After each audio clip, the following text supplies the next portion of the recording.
horas, 5 minutos, voltamos, hein? Estou aqui com a Elaine Basti, porque hoje tem tanta notícia importante e uma delas é o PIB, né? A divulgação agora cedo de 0,9 positivo, o segundo trimestre de 2023. E a gente ficou, na hora que a gente leu o dado, né? Surpreendeu muito. Eu até dei aquela parada assim, não, peraí, deixa eu ver se eu tô, deixa eu colocar meu óculos para ver se é média isso da mesmo. projeção era 0,2. 0,2 e veio aí quase o resultado de quase 1. Isso é impressionante, mas isso deve-se a quê exatamente? Bora mergulhar aqui nesses aspectos e a gente volta a falar sobre o PIB, que foi divulgado há pouco, né? Agora com o nosso convidado aparecendo aqui já comigo no telão, para que nós possamos conversar sobre tudo isso. A gente recebe, portanto, para uma entrevista agora, o economista Gustavo Loyola, sócio da consultoria Tendências e também ex-presidente do Banco Central. Imagina a responsa, hein? Você ter de estar sentado na cadeira de presidente de Banco Central, então está habituado a muitos desafios. Muito obrigada pela gentileza da entrevista, muito bom tê-lo conosco aqui no Live. Já quero começar ali fazendo uma pergunta. A gente teve a divulgação, né, ontem pela ministra Simone Tebet e Fernando Haddad, de como vão ser ali, quais são as projeções para a economia do ano que vem. Se esse dado do PIB tivesse sido divulgado ontem, antes desse anúncio, a gente teria visto diferente as projeções do ano que vem? Porque houve muitas críticas, né, de nossa, acho que eles estão muito esperançosos, não é para tanto, mas de repente vem um PIB de 0,9 no segundo trimestre. Enfim, bem-vindo, bom dia. Bom dia. Provavelmente o governo ficaria ainda mais otimista, né? Já foi otimista, ficaria mais otimista. De fato, como vocês mencionaram, o PIB surpreendeu todo mundo, né?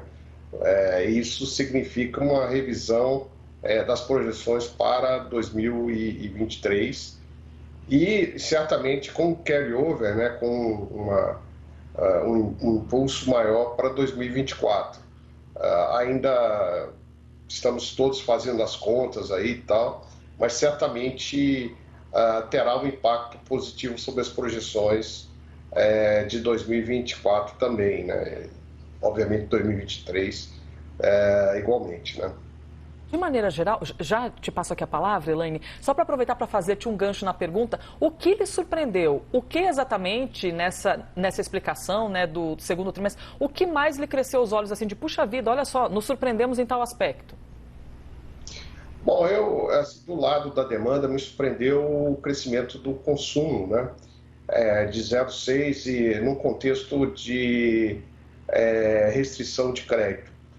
Em parte, já se esperava um desempenho melhor do consumo por causa das transferências do governo, os programas sociais, mas realmente veio muito forte. E do lado da oferta, o desempenho da indústria também surpreendeu, 0,9, né? Mas é um componente mais volátil que às vezes traz essas surpresas também.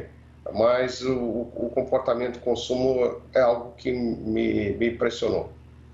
Elaine Basti, por favor. Bom dia, Loyola. Obrigada pelo seu tempo. Queria falar um pouquinho mais disso, porque eu conversei com alguns economistas e ninguém entendeu muito bem como é que a indústria veio tão positiva, especialmente a gente considerando o primeiro trimestre, ela teve até uma queda leve aí de 0,1% e a gente vê agora uma alta de quase 0,1% e agora a gente vê uma alta de quase 1%. Né? O que está por trás aí desse número tão positivo que justifica o desempenho da indústria que desta vez puxou o crescimento do país?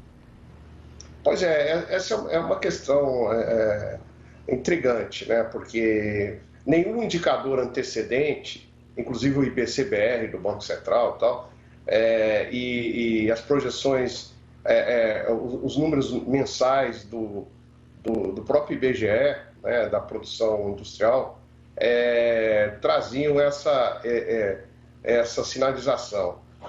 Então, está difícil entender, pelo menos ainda precisa um pouquinho mais de análise desse número. Mas, assim, normalmente, esses pulos da indústria têm a ver com a indústria extrativa, que muitas vezes, por exemplo, num semestre, num determinado mês ou período, deixa de produzir por alguma razão e de repente volta a produzir, né?